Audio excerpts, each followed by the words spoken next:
Hasanuddin lahir di Goa pada tanggal 12 Januari 1631 dengan nama Imalombasi Muhammad Bakir Daim Matawam Karaim Bonto Mangepe. Ia putra mahkota Sultan Malik As-Said atau Malikul Said, adalah kakek Sultan Hasanuddin. Sultan Alauddin yang berkuasa tahun 1593 sampai 1639 adalah Raja Goa sekaligus orang pertama yang memeluk agama Islam di kerajaan Goa. Sejak menjelang dewasa, Sultan Hasanuddin sudah menjadi salah satu orang kepercayaan ayahnya. Sultan Malikul Said mengangkat putra kebanggaannya itu sebagai Panglima Pertahanan Kesultanan Goa pada tahun 1652. Sultan Hasanuddinlah bertanggung jawab atas keamanan kerajaan. Seperti yang dicatat dalam buku peristiwa tahun-tahun bersejarah daerah Sulawesi Selatan dari abad ke-15, Sultan Malikul Said wafat pada tanggal 6 November 1653 dan Hasanuddin pun naik tahta sebagai raja baru dan langsung membawa kerajaan Goa mencapai puncak kejayaan, termasuk menguasai jalur-jalur perdagangan utama di Nusantara bagian timur. Namun masa-masa keemasan itu mulai terancam sejak orang-orang Belanda berbendera VOC menyambangi Sulawesi Selatan pada pertengahan abad ke-17. VOC tergiur ingin menguasai perdagangan di kawasan yang amat strategis itu. Belanda pun berharap kebijakan Sultan Hasanuddin lebih lunak ketimbang mendiang ayahnya. Sultan Hasanuddin pun memberikan izin kepada 3 orang Belanda untuk tinggal di Somba Opu, ibu kota Kesultanan Goa pada masa itu. Ternyata kebaikan hati sang sultan disalahgunakan. Orang-orang Belanda tersebut kepergok telah mengirimkan surat ke Batavia. Dalam surat itu disebutkan VOC diminta melakukan persiapan untuk melancarkan serangan ke Sultanan Goa di tahun berikutnya. Terang saja Sultan Hasanuddin murka dan merasa kecolongan. Ia bergegas memerintahkan pembangunan benteng-benteng pertahanan untuk mengantisipasi serbuan pasukan-pasukan Belanda yang kemungkinan besar akan segera datang. Kabar Belanda akan menyerang ternyata benar adanya.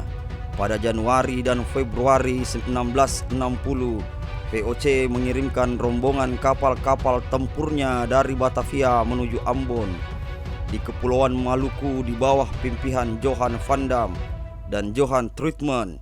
Kapal-kapal tersebut diberangkatkan secara bergelombang dan dibagi menjadi beberapa kelompok. Menurut buku Makassar sebagai kota maritim, armada VOC terdiri dari 31 kapal perang yang mengangkut 2.600 orang tentara termasuk prajurit pribumi. Kapal-kapal ini juga digunakan untuk memancing armada tempur Kesultanan Goa agar berlayar ke Ambon demi melemahkan pertahanan mereka di Somba Opu. Sultan Hasanuddin yang mengetahui pergerakan kapal VOC kemudian mengumpulkan bangsawan-bangsawan Goa untuk diminta sumpah setianya. Setelah itu kerajaan-kerajaan yang dinaungi Kesultanan Goa, termasuk beberapa kerajaan di Kepulauan Nusa Tenggara, diperintahkan untuk mengirimkan bala pasukan bantuan. Ancaman VOC akhirnya ditanggapi secara serius oleh Sultan Hasanuddin. Dalam pengantar sejarah Indonesia Baru Jilid 1 menurut Surtono Kortodirjo memaparkan strategi pertahanan yang diterapkan Kesultanan Goa dengan melibatkan orang-orang kepercayaan Sultan Hasanuddin atau Karaeng Popo. Ditemani Karaeng Popo, Sultan Hasanuddin bertahan di sana. Saudara laki-laki Sultan Daeng Talolo memimpin 3.000 prajurit dan bersiap di benteng utama. Di beberapa lokasi penting juga ditempatkan ribuan pasukan, antara lain 1.500 prajurit di tepi sungai Kalak Ongkong. Tak kurang dari 6.000 orang disiagakan di Bantaeng. Pertempuran akhirnya benar-benar dimulai pada pertengahan 1660. VOC berhasil menguasai benteng Panakukang milik Kesultanan Goa sehingga Sultan Hasanuddin terpaksa bersedia menggelar perundingan dengan pihak lawan.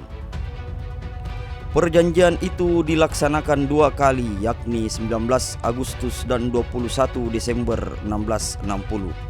Salah satu isinya adalah bahwa Kesultanan Goa harus melepaskan Kesultanan Bima dan di Nusa Tenggara Barat. Kesultanan Bima yang dipimpin Sultan Abdul Qair Sirajuddin saat itu memang menjadi sekutu paling setia dan amat berarti bagi Goa.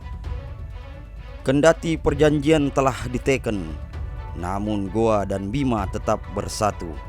Hal itu bukan sejak karena Sultan Hasanuddin dan Sultan Abdul Qair Sirajuddin punya prinsip yang sama, yakni melawan VOC, tetapi juga karena ikatan kekeluargaan yang terjalin melalui tali perkawinan antar dua kesultanan tersebut.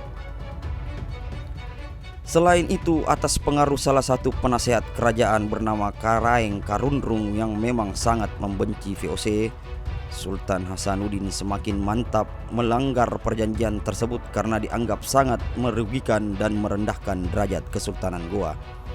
Belanda pun murka ketika mengetahui bahwa Sultan Hasanuddin telah melanggar permufakatan.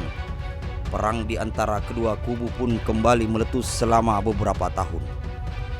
Pertempuran yang terjadi sejak 1660 terus berlangsung. VOC kini punya sekutu yang amat berharga, yakni Arum Palaka dari Bone, yang dendam lantaran Goa menjajah dan memperbudak kerajaan Goa.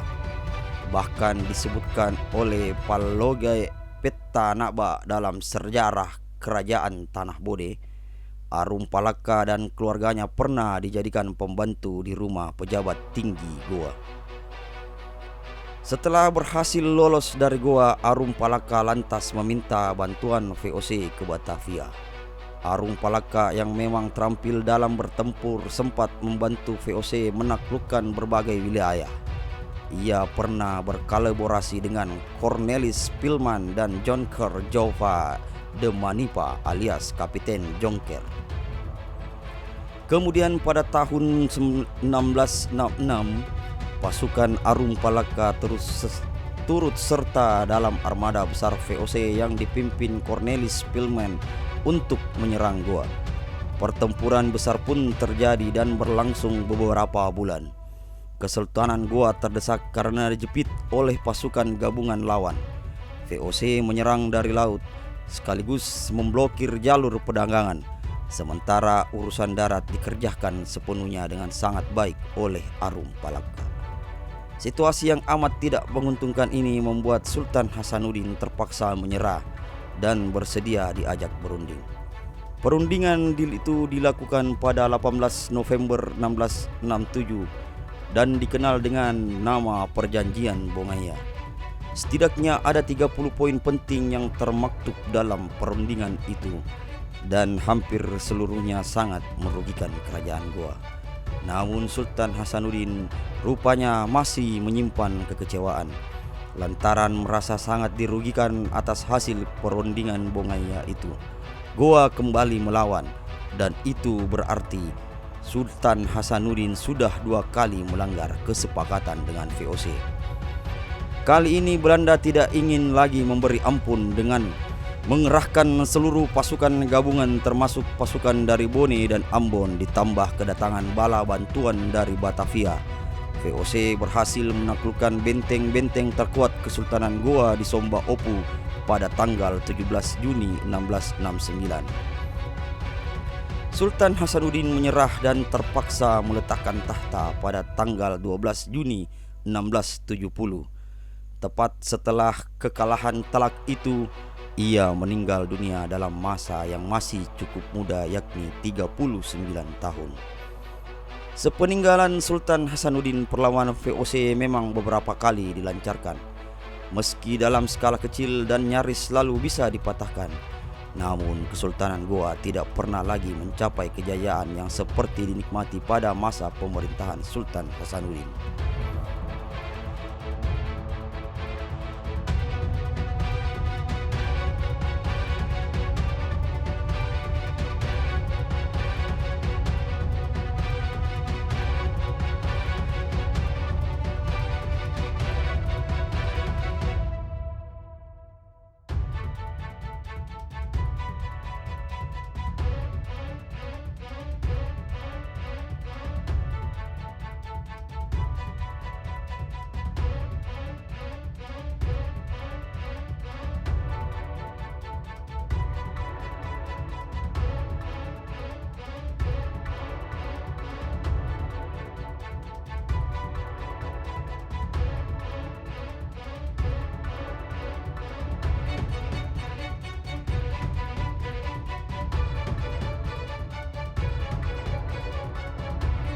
Sekian, terima kasih.